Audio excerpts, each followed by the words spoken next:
ඊළඟට රාජ්‍ය සභාව තුළ අපේ වනෝත්සවක මැතිතුමා ප්‍රමුඛ කාර්ය මණ්ඩලය තමුන්නාන්තර නායකත්ව දෙන කණ්ඩායම් දෙක. ඉතින් මම හිතන්නේ තමුන්නාන්තර වෙන විශේෂ පරිවිඩයක් අද අපේ ගරුතර සභාවතුමන් නිර්වාචන සභාවේ ගරුතර සභාවතුමන් මයිකල් සම්පූර්ණ ලබා දෙන්න සූදානම්. මා ඔබතුමාට රවීන්ද්‍ර ආරාධනා මේ අවස්ථාවේදී ඒ වෙනුවෙන් සත්කාරය මණ්ඩලයේ සිල්සන අවසරයි.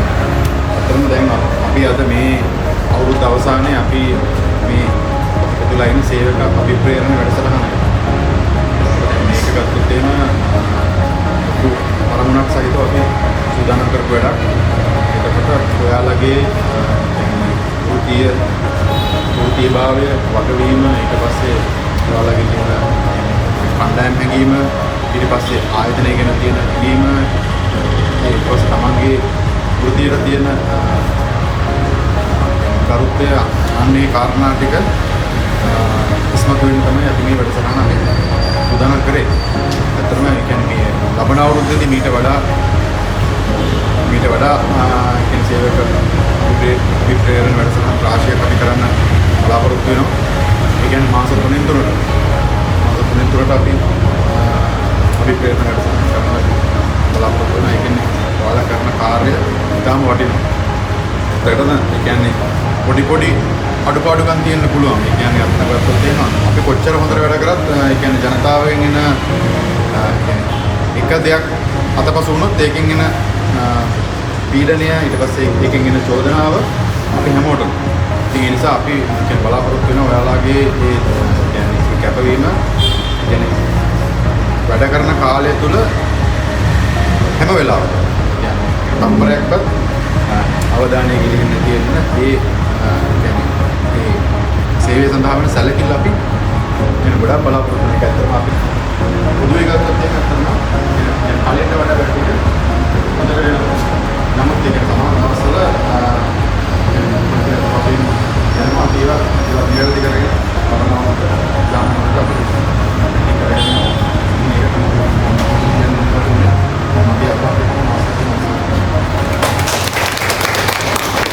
මේ අවස්ථාවේදී ගෞරවනීය ආදරණීය තිබුණා අපේ අනුත් ජනගතමන්ට මානවීය වශයෙන් ස්වස්ථ කතා කරනවා. ඒකම මේ වැඩසටහනට සම්පත්දායකත්වය ලබා දෙන හැලියගොඩ සෞඛ්‍ය වෛද්‍යධාරී කාර්යාලයේ පරිපාලන මහජන සෞඛ්‍ය පරීක්ෂක අජිත් සිසිර කුමාර මහතාගෙන් සහ අපේ නිලධාරී මණ්ඩලයෙන් සහ ඔයාලා හැමෝගෙම අවසරයි. ඇත්තටම ඔයාලව හම්බෙන්න තිබි මට මීට කලින් මම ඇත්තටම බලාපොරොත්තු වෙන්නේ ඔයාලව හම්බෙන සමහර මූණු දකින්නෙත් මම අද කියන්නේ ගොඩක් මූණු දැක්කට සමහර මූණු දකින්නෙත් අද විශේෂයෙන් උමනාව තිබුණා ඔයාලට කතා කරන්න සහ මේ වගේ වැඩසටහනක් ඔයාලට දෙන්න. ඇත්තටම ඔයාලට එනකොට හිතෙන්නේ නැති මොකටද දන්නේ එන්න කිව්වේ මේ මූණු මේ නිසා ඒක නවත්ත ගන්න කිව්වා. ඇත්තටම සතුටේ ඔක්කොම මෙතනට ඇවිල්ලා ඉන්නවා මේ කියන දේශනේ මම හිතන්නේ මේක මට පැහැදිලි දේශනයක් නෙමෙයි. ඒක නිසා ඔයාලට මේක ස්කිප් කර ගිහිල්ලා පුළුවන් ටික ඔයාලට දෙන්නේ ඔයාලට මේක මේක තීරණය කරන්න පුළුවන් අපිට මේක කරගෙන. ඇත්තටම නගරේ කතා කරලා කසල කලමනාකරන සම්බන්ධව විතු වගකීම ඇත්තටම තියෙනවා. ඔයාලා තමයි දුක් ෆැක්ටරි යන්නේ ඔයාලා තමයි පිට කරන්නේ ඔයාලා ඊටික තමයි බේරුවන්ට ගිහින් දාන්නේ.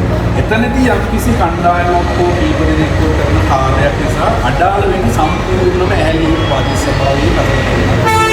තමන් කරන පුංචි කාර්යයක අඩුපාඩුවක් මොකක් හරි වෙනවා.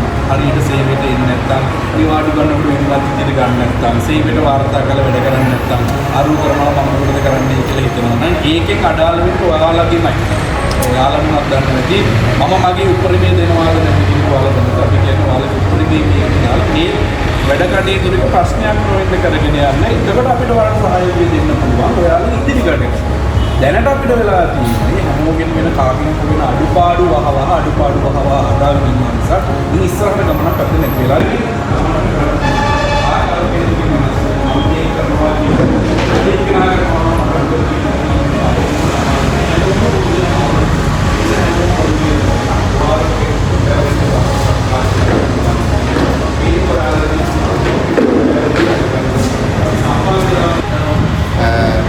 සෞඛ්‍ය සේවක වැඩසටහන අයකට පාසභාවේ නැතිවක් වෙන අවස්ථාවේ මේ අවස්ථාවට සම්බන්ධ වෙන අයකට පාසභාවේ ලේකම්තුමා මනෝජ් ජනමතුමන් ඒ වගේම ප්‍රධාන මහජන සෞඛ්‍ය පරීක්ෂකතුමන් TKD අජිත කුමාරතුමන් ඇතුළු ඔබ තමුන්නාන්සලා සියලු දෙනාවත් මේ වැඩසටහන සංවිධානය කරන අපේ දයානී ප්‍රේමදාස මහත්මියත් සියලු දෙනා පිළිගන්න ලබනවා.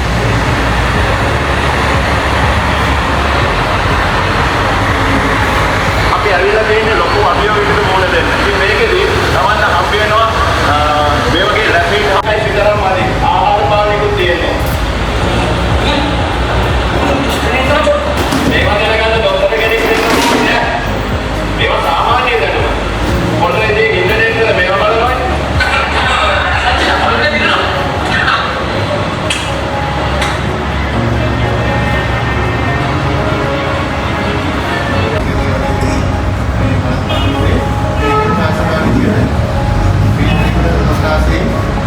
ජනතාවට මේ වගේ රෝගී වෙන කපිලිකායත රෝගී වෙන අය 7 දෙනෙක්වත් වෙනවා 3 දෙනෙක්වත් නැහැ. ඉතින් මේක ගැන මට පොඩ්ඩක් කතා කරන්න ඕනේ දෙයක්. ඒකද මෙතන මම දන්නේ 100%ක්ම උලත් වෙනවා. අරනේ දැන් මෙතන ඉන්න සියලුම දෙනා උලත් වෙනවා. උලත් වෙන කන්නතිය පොඩ්ඩක් අරසම්. අතර දෙනෙක් ඉන්න 5 දෙනෙක් ඉන්නවා. නේද? ඒකට 75%ක්ම උලත්ට ආවා. අපි ගැන හිතනවා. ඉතබාව කරන්නේ ආජන සෞඛ්‍ය විලාස. මේගොල්ලෝ එකතු වෙලා මේ යාත්‍රාවේ අනුගමනය කරන අවදායි සුවදායි දෙමත් ඉස්සරහට ගලලා යන්න පුළුවන්.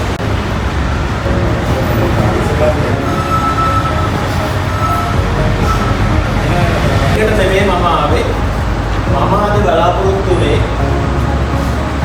ඕගොල්ලෝ ගැන කතා කරන්න. මෙතන ඉන්න මෙතන වැඩ කරන මේ ඔබ කොහොමද ඉස්සරහට යනකොට ඔබ ගැන කතා කරන්න තමයි මම ආවේ. මොකද්ද මගේ මාතෘකාව?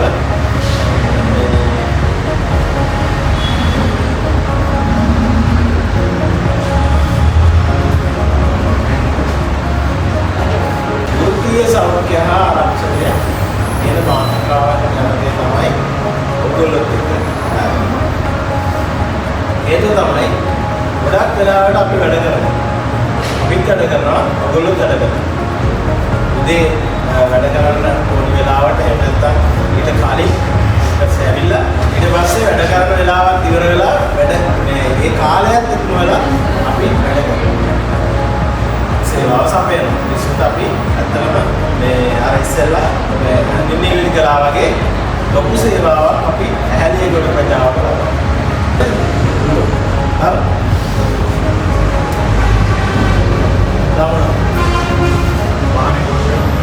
වාහන දෝෂයක් වෙන්න පුළුවන්. හරි. දෙක. එතන ඉඳන් තව එක්කෙනෙක්. අපිට පොතස්තරෝ එකක් තියෙනවනේ. නේද? එයාට මොනවද සිද්ධ වෙන්න පුළුවන් දෙයක්. යාගේ පැත්තෙන් බැලුවොත් යාගේ පැත්තෙන් දැන් බස් එක පැත්තෙන් බැලුවොත් අපි ඊදුරුත් එක්ක කතා කරා අර වගේ යනවා. පොතස්තරවරයා ගැන හිතුවා. ෆුට්බෝල් එකේ වැටෙන්න පුළුවන්.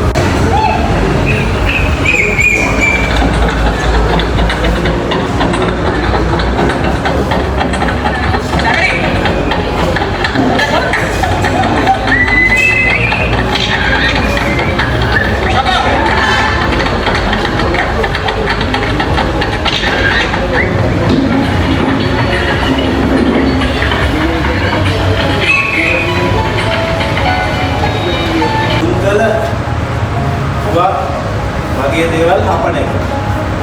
උලක් පිට නැත දුම්කල වගේ දේවල් හපන එක. අනික දුම් බීම අනික මැදසම. එන්න මේ හතර තමයි අපිට මේ උදාහරණ කරලා බලන්න කටයුතු කරනවා. අපි ඉස්සරහට යනවා. මේකේ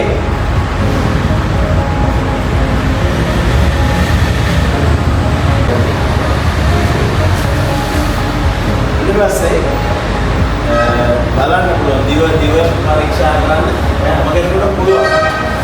මේක බුලත් වෙන ගන්න හැම කෙනාම එක කාලයක් ගියාට පස්සේ තමන්ගේ අට පරීක්ෂා කරගන්න. අපන්ටම පුළුවන් එක ඊට පස්සේ මොනක් වෛද්‍යවරයෙක් ගාවට ගිහින් ආයෙත් ඇලි රෝලේ මේ දන්ත වෛද්‍යවරයෙක් ගාවට ගියාට පස්සේ පුළුවන් අර පරීක්ෂා මම මෙච්චර කාලෙක කරනවා මට මගේ කට පරීක්ෂා කරලා දෙන්න. මොකද මොකක් හරි වුණාම පස්සේ අපේ රැකියාවේදී අපිට මොනවා හරි වුණාට පස්සේ අපි මොනවද කරන්නේ? අපි මොනවද කරන්න ඕනේ කියන දේ. මට කියන්නේ මම මෙතෙන්දී ඕගොල්ලන්ට මේ රැකියාවේදී වෙලා තියෙන අනතුරු මොනවද?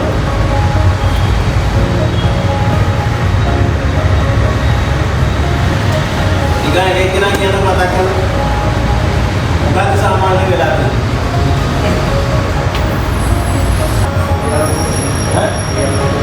ඔව් රියා අනතුරු කියන එක වැඩි එක තමයි තනි වෙච්ච දේ පොඩි මේ අනිතරින්ගේ අස්ති විදිමානේ තමන්ගේ අතක් පයක් කැඩෙනවා. තාම මොනවද වෙලා තියෙන්නේ? මොනවද? ඔව් ඊදර කාට වල කැපෙන. තාම මොනවද කරන්නේ? මොනවද වෙන්නේ?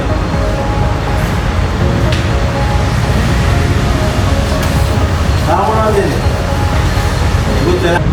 අපි ඒකට ගන්න ක්‍රියාමාර්ගය මොකක්ද කියලා අපි දන්නේ නැත්නම් ඒක මොකද වෙන්නේ? ඒ තියෙන එවෙලේ වෙච්ච දෙයට වඩා ලොකු ප්‍රශ්නයක් බවට පත් වෙන්න පුළුවන්. ඉතින් ඒකින්ද අපි දැනගෙන ඉන්න ඕනි මොකක් හරි අනතුරක් වුණාට පස්සේ මොකක් හරි සිද්ධියක් වුණාට පස්සේ අපි ඒකට ගන්න ක්‍රියාමාර්ගය මොකක්ද කියලා හැම කෙනාම දැනගෙන ඉන්න ඕනේ. ඊට පස්සේ ඒ මොනවා හරි වුණාට පස්සේ අපි යන්නේ කොහාටද? රෝහලකට. රෝහලකට යන කාල අපි මොනවද තමනුත් එක්ක ඉන්න සහෝදරයාට තමනුත් එක්ක ඉන්න යාළුවට දෙන ආධාර ටික අපි ඉගෙනගෙන තියාගන්න ඕනේ. ඒකද මේක හරිම වැදගත්. අපේ ගෙදරදී අපේ දරුවෙකුට එහෙම නැත්නම් අපේ ගෙදර මේ ඥාතියෙකුට අයියලා කරන අංගිරමයිලා ඉන්න මේ කාට හරි මොකක් කරුණාට පස්සේ මොකද්ද කරන්න කියලා අපි දැනගෙන ඉන්නවා. ඒක මේ අපේ ආරක්ෂාව. ඕගොල්ලෝ පාර වැඩ කරනකොට අදිසිය වැටෙනවා, අදිසිය මාප්ප වෙනවා. අර ඉස්සෙල්ලා කියපු